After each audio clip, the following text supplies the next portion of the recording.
السلام علیکم. ہمارے چینل بیا اور مالا پر خوش آمدید. اگر آپ ہمارے اس چینل پر پہلی دفعہ آئے ہیں یا آپ نے ابھی تک سبسکرائب نہیں کیا تو بیا اور مالا کو سبسکرائب کرنا نہ بھولیے. پہلوئے حور میں لنگور. جس روز میری فرینڈ مشی کو پتہ چلا کہ ذیشان میرا شوہر ہے، وہ کتنی دیر تک حیرت سے میرا چہرہ دیکھتی رہی تھی. حیرت کے وقفے سے نکلنے کے بعد جب اسے تبصرہ کیا تو میں نے ناراضگی سے بے حد برا سا منہ بنایا اور برملا میں نے اپنی ناراضگی کا اظہار بھی کر دیا تھا. میں ناراض کیوں نہ ہوتی؟ ذیشان میرا شوہر ہی نہیں، دیوتا بھی تھا. آج میں جو کچھ بھی تھی ذیشان کی وجہ سے تھی، ورنہ میں نے یعنی فیروزہ علی نے کبھی خواب میں بھی نہ سوچا تھا کہ میں یوں کالج میں پڑھ سکوں گی. کہاں تو میری اماں نے 8ویں جماعت کے بعد اسکول سے مجھے اٹھا لیا تھا، اور اب کہاں میں شہر کے ایک بہت اچھے کالج سے گریجویشن کر رہی تھی. اس سب کی وجہ ذیشان تھا. ذیشان میرا شوہر، جو اگرچہ ایک پسماندہ طبقے سے تعلق رکھتا تھا، مگر اپنی محنت کی بدولت اس نے اپنی زبوں حالی کو کسی نہ کسی حد تک آسودگی میں بدل ڈالا تھا. میری ساس ماسی نورہ کے شوہر کی عرصہ دراز ہوا وفات ہو گئی تھی، اور انہوں نے محنت مزدوری کر کے ذیشان کی پرورش کی تھی. اس نے بھی ماں کی محنت کا خوب صلہ دیا تھا. میٹرک کے بعد جب اس کی نوکری پوسٹ آفس میں لگی تو ماسی نورہ کی خوشی کا ٹھکانہ نہ تھا. خوش تو ذیشان بھی تھا، مگر یہ اس کی منزل نہ تھی. وہ مزید پڑھ لکھ کر زندگی میں کچھ بننے کا خواب رکھتا تھا. سیکنڈ شفٹ میں اپنی پڑھائی کے سلسلے میں تگ و دو کی بدولت آج وہ اس مقام پر تھا کہ ایک ملٹی نیشنل کمپنی میں اچھی تنخواہ پہ کام کر رہا تھا. میری ساس ماسی نورہ اس کے لیے مجھے یعنی اپنی بھانجی کو ہی منتخب کر چکی تھی. وہ کہا کرتے تھے، میری رنگت چاند کی طرح دمکتی ہوئی تو بال سنہرے گڑیا جیسے ہیں. میری عادات بھی بے حد مختلف تھی. ذیشان کہا کرتے تھے، میں بھولی بھالی سی گڑیا ہوں، نٹ کھٹ. وہ مجھے دل و جان سے پسند کرتے تھے، اگرچہ ہم دونوں میں کوئی بھی عادت مشترک نہ تھی. ہاں البتہ پڑھائی سے دلچسپی ہم دونوں کی ایک مشترک عادت تھی. اسی لیے تو جب اماں نے 8ویں کے بعد مجھے اسکول سے اٹھا لیا تو میرے واویلا کرنے پہ ذیشان نے ہی یہ راستہ نکالا کہ میں پرائیویٹ طور پہ اپنی تعلیم کو جاری رکھوں. اور میری اماں سے بھی خاص طور پہ یہ کہہ کے اس نے اجازت دلوائی. نہ صرف یہ بلکہ میری کتابوں کی خریداری سے لے کر سلیبس کی تکمیل تک کا تمام کام اس نے بخوشی کر لیا. میں بھی تعلیمی مراحل طے کرتے ہوئے FA میں تھی کہ میری شادی ذیشان سے ہو گئی. ماسی نورہ یعنی میری ساس اور ذیشان کی دلی خواہش پوری ہو گئی، اور یوں میں ان کے گھر دلہن بن کر اتری. پھر تو مانو کوئی مسئلہ ہی نہ رہا. میں بھی اپنے نصیب پہ رشک کرتی، شوہر اور ساس کو شکایت کا موقع نہ دیتی. ذیشان کی نوکری بہت اچھی چل رہی تھی کہ ایک دن انہوں نے گھر آ کے اپنی اماں کو بتایا، اماں کمپنی نے ایک بندہ لاہور بھیجنا ہے، باس نے آج اسی سلسلے میں مجھ سے بات کی تھی.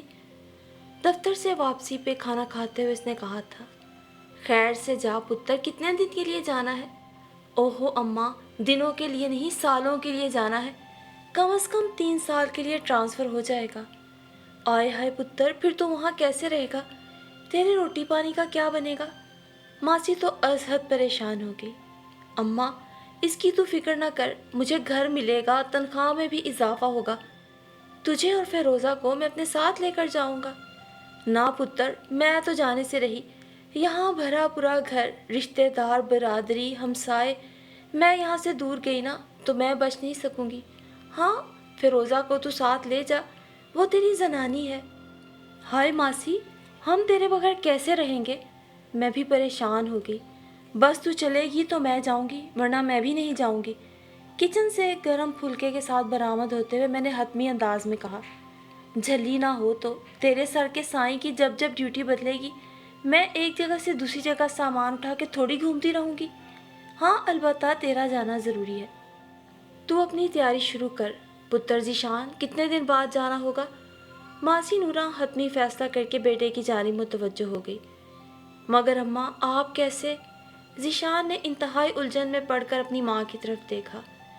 ذیشان کا ٹرانسفر لاہور میں ہو گیا تھا، چونکہ فرم کی طرف سے اس کی تنخواہ میں خاطر خواہ اضافہ ہو گیا تھا، لہٰذا اس آفر کو قبول کرنے میں کوئی حرج نہ تھا۔ گھر بھی مل رہا تھا، البتہ ماسی نے ایک پردہ ڈال دیا تھا۔ ہم دونوں کے بے حد اصرار کے باوجود اس لولے لنگڑے وعدے پر انہوں نے ہمیں روانہ کیا کہ وہ کبھی کبھار ہمارے پاس آتی رہیں گی۔ ذیشان کی خواہش تھی کہ میں گریجویشن ریگولر کروں، سو انہوں نے مجھے لاہور کے ایک بہت اچھے کالج میں داخلہ بھی دلوا دیا۔ یہاں میری واحد اور بیسٹ فرینڈ مشی بنی، جو بہت زندہ دل اور جولی قسم کی لڑکی تھی۔ کالج کی لڑکیاں ہماری دوستی کو مشرق اور مغرب کا تصادم قرار دیتی تھیں۔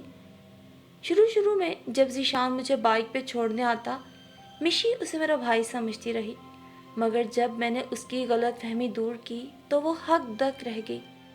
وقتاً فوقتاً وہ ہم دونوں کا تقابل کر کے مجھ پہ واضح کرتی رہتی کہ ہم دونوں کی جوڑی کس قدر بے جوڑ ہے۔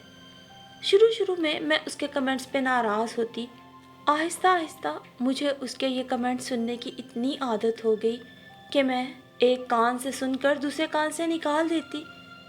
گزرتے وقت کے ساتھ بھی میں مشی کی باتوں پہ کان نہ دھرتی اگر فارس ہمدانی درمیان میں نہ آتا۔ مشی کا فورن کوالیفائڈ کزن، جو مردانہ وجاہت کا حسین شاہکار تھا، کالج میں مشی سے ملنے آیا، مگر مجھ پہ نظر پڑی تو جیسے اٹھانا بھول گیا، اور میں جو بے دھیانی سے اسے دیکھ رہی تھی ایک دم ہی مشی کی اوٹ میں ہو گئی، اور پھر مشی کے تعارف کروانے کے باوجود میں کچھ نہ بولی۔ مجھے تو فارس ہمدانی کی نظروں سے شدید الجھن ہو رہی تھی۔ اگلے چند دن تک مشی کے پاس بات کرنے کے لیے کچھ نہ تھا، سوائے اس کے کہ فارس نے مجھے باربی ڈول جیسی کہا ہے، اور وہ مجھ سے بے انتہا متاثر ہوا ہے۔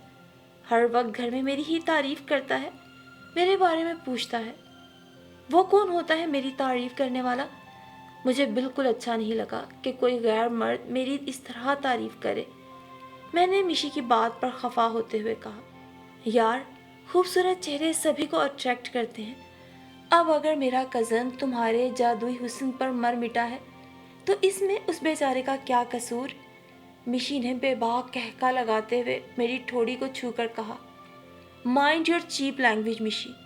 میں اس کا ہاتھ جھٹک کر انتہائی خفگی کا اظہار کرتے ہوئے اٹھ کر کلاس روم میں چلی گئی، جہاں پیریڈ شروع ہونے والا تھا۔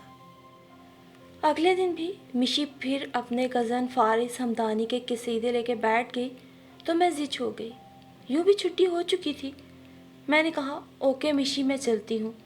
اس سے میں تھوڑی خفا بھی تھی۔ اپنے نوٹس وغیرہ سمیٹ کر میں اٹھی تو وہ بھی میرے ساتھ کھڑی ہو گئی۔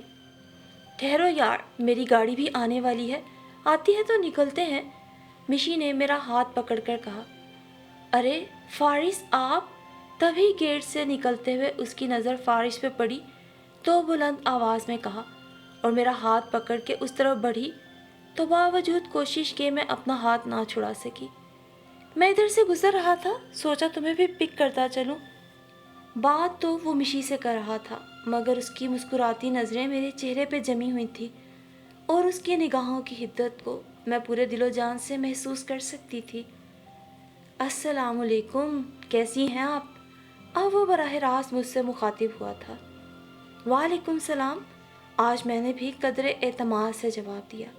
آئے نا آپ لوگ، کہہ کر وہ گاڑی کی طرف بڑھا تو مشی بھی ہنوز میرا ہاتھ تھامے مجھے اپنے ساتھ گھسیٹتی چل پڑی۔ مجھے کہاں گھسیٹ رہی ہو؟ میرا پوائنٹ نکل جائے گا تو مجھے گھنٹہ بھر ویٹ کرنا ہوگا، میں نے جھنجھلا کر مشی سے کہا تھا۔ نو پرابلم یار، فارس بھائی ہیں نا، ہم لوگ پہلے تمہیں ڈراپ کر دیتے ہیں۔ مشی نے مجھے گاڑی میں دھکیلا اور پھر خود بھی بیٹھ گئی۔ اس طرح کم از کم تم ان کا شکریہ ادا کر دینا جو تمہاری تعریفیں کر کر کے میرے کان کھاتے ہیں۔ شکریہ تو بھائی مجھے ان کا ادا کرنا چاہیے کہ انہوں نے ہماری گاڑی میں بیٹھنے کا اعزاز بخشا ہے۔ فارس نے گاڑی سٹارٹ کرتے ہوئے بیک ویو مرر مجھ پر فوکس کیا تو میں مشی کو دیکھنے لگی جو باہر کے مناظر دیکھنے میں منہمک تھی۔ گاڑی کو بریک لگا تو میں چونکی۔ یہ کسی ہوٹل کے پارکنگ میں تھی۔ میرا خیال ہے کچھ ریفریشمنٹ لیتے ہیں، فارس نے بطور خاص کسی کو مخاطب کیے بغیر کہا، تو میں شکایتی نظروں سے مشی کی طرف دیکھنے لگی، جو میری طرف بالکل بھی متوجہ نہ تھی۔ اور یوں اس دن پھر نہ صرف اس نے ہمیں ہوٹل سے کھانا کھلایا، بلکہ مشی کو اور مجھے ایک اچھے شاپنگ مال سے اپنے من پسند پرفیوم بھی خرید کے زبردستی گفٹ کیے۔ مجھے اس سب سے بہت چڑ محسوس ہو رہی تھی، پھر بھی میں نے مشی کی عزت رکھنے کو خاموشی اختیار کیے رکھی۔ لیکن پھر جیسے یہ معمول بنتا جا رہا تھا، فارس روزانہ ہی مشی کو پک کرنے آتا اور مجھے بھی گھر ڈراپ کرنے کے بہانے کبھی کسی ریسٹورنٹ تو کبھی کسی شاپنگ مال لے جاتا۔ ایک دن وہ مجھے اور مشی کو سینما بھی لے کر گیا۔ مووی دیکھتے دیکھتے ہی مشی تو یہ کہہ کے کہ اس کے گھر سے کچھ ایمرجنسی فون آیا ہے چلی گئی۔ باقی مووی میں نے پھر فارس کے ساتھ اکیلے ہی دیکھی۔ پتھر میں بھی قطرہ قطرہ گرنے والا پانی شگاف ڈال دیتا ہے، جبکہ میں تو نہ صرف کم عمر تھی بلکہ ایک پسماندہ علاقے سے تعلق رکھتی تھی، اس لیے کم عقل بھی تھی۔ میں نے باہر کی دنیا دیکھی ہی کم تھی۔ پھر جس طبقے سے میرا تعلق تھا، وہاں عورت کی خوبصورتی کی کوئی خاص اہمیت نہیں ہوتی۔ میری خوش قسمتی یہ تھی کہ مجھے چاہنے والا شوہر ملا تھا، مگر وہ ایک پریکٹیکل اور سنجیدہ انسان تھا، جبکہ فارس ہمدانی اس سے بہت مختلف تھا۔ وہ ہر وقت میری تعریفیں کرتا تھا۔ مشی کی زبانی مجھے یہ سب سننا اچھا لگنے لگا اور انجانے میں ہی میں فارس کے بارے میں سوچنے لگی تھی۔ آئے روز فارس کا مشی کو پک کرنے کے لیے کالج آنا مجھے بھی فارس کے قریب کرتا جا رہا تھا۔ مشی بھی ہر دن ذیشان کا اور فارس کا مقابلہ پیش کرتی رہتی تھی۔ شروع میں مجھے بہت برا لگتا تھا، مگر وقت گزرتے کے ساتھ ساتھ مجھے یہ سب درست لگنے لگا تھا۔ کہاں ذیشان عام شکل و صورت اور پکے رنگ و روپ کا مرد، تو کہاں فارس ہمدانی انتہائی ہینڈسم اور خوب رو۔ اب مجھے بھی مشی کا یہ تقابلی جائزہ کسی طور درست لگتا تھا۔ یوں تو فارس ہمدانی کے اور میرے درمیان بے تکلفی کی بہت سی دیواریں گر چکی تھیں، مگر پھر ایک روز جب مشی کی غیر حاضری میں وہ صرف مجھے پک کرنے آیا، تو ہم دونوں کے درمیان گریز اور تکلف کی آخری نادیدہ دیوار بھی گرتی چلی گئی۔ بے تکلفی کی دیوار کیا گری، فارس کے مجھ سے تقاضے بھی بڑھنے لگے اور وہ رفتہ رفتہ مجھ سے مزید قربت کا خواہاں رہنے لگا۔ وہ مغرب کے آزاد ماحول کا پروردہ تھا، دوستی میں حد بندی کا قائل نہ تھا۔ میں یوں تو اس کے سحر میں اپنے شوہر اور گھر کو بھولے ہوئے تھی، مگر یہ آخری حد توڑنے پہ میں آمادہ نہ ہوئی۔ دیکھو فیروزہ، میں تو جان سے جاؤں گا، لیکن میرا قتل تمہارے سر ہوگا۔ تمہیں ایک دفعہ ہمت کرنی ہی ہوگی۔ اس دن ہم دونوں ایک 5 اسٹار ہوٹل کے نسبتاً تاریک گوشے میں بیٹھے ہوئے تھے۔ فارس کا اصرار مسلسل بڑھ رہا تھا۔ میں کیا کروں فارس، وہ نہیں مانے گا، میں نے بے بسی سے دونوں ہاتھوں کو ایک دوسرے میں پیوست کرتے ہوئے کہا۔ مگر کیوں؟ کیونکہ وہ مجھ سے محبت کرتا ہے اور مجھ میں حوصلہ نہیں کہ میں اسے ایسی بات کروں۔ محبت تو میں بھی تم سے کرتا ہوں، تو کیا تم مجھے کھونے کا حوصلہ رکھتی ہو فیروزہ؟ نہیں، میں نے بے بسی سے سر ہلا دیا۔ تو پھر اپنے شوہر کو بتا دو کہ تم اس کے ساتھ نہیں رہنا چاہتی اور تم اس سے طلاق لینا چاہتی ہو۔ مگر وہ مگر کچھ نہیں میری جان، جب میں تمہارے ساتھ ہوں تو پھر تمہیں کیا پریشانی ہے؟ فارس نے میرا ٹیبل پہ دھرا ہاتھ اپنے بھاری ہاتھوں میں تھامتے ہوئے کہا۔ اوکے چلیں، ذیشان کی واپسی کا ٹائم ہو رہا ہے۔ میں نے آہستگی سے اس کے ہاتھوں سے اپنا ہاتھ کھینچا۔ ڈائریکٹ طلاق کا مطالبہ تو بے حد مشکل تھا، البتہ آہستہ آہستہ میں نے ایسے حالات گھر میں پیدا کرنے شروع کر دیے کہ بات خود بخود طلاق تک پہنچ جائے۔ ذرا سی بات پہ میں ذیشان سے بحث مباحثہ کرنا شروع کر دیتی، وقت پہ کھانا یا ناشتہ نہ بناتی۔ ذیشان کی تمام تر ضروریات سے لاپرواہی برتنے لگی۔ گھر گندا مندہ رہتا، میلے کپڑے بیڈ پہ پھیلے رہتے،